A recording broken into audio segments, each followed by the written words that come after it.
তো হাই বন্ধুরা, তো দেখতে পাচ্ছেন এটা সোনার বাংলা পার্ক অর্থাৎ মুকুটমণিপুর এতে অবস্থিত।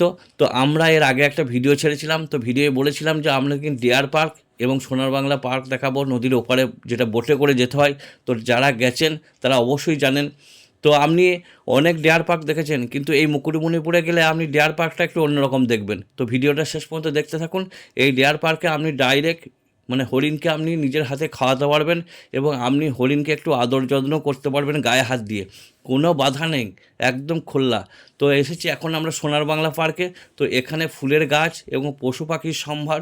তো আপনি এখানে এসে ফটোশ্যুট করতে পারবেন এবং নানা রকম গাছের সৌন্দর্য উপভোগ করতে পারবেন। তো সেই আমরা ঘোরাঘুরি করছি এবং ফটোশ্যুট করতে পারছি। তো দেখতে পাচ্ছেন এখানে ঘোড়ার সামনে দাঁড়িয়ে কিছু ফটো তুলে নিলাম। তো এটা আমার ছেলে, এও ফটো একটা তুলে নিল।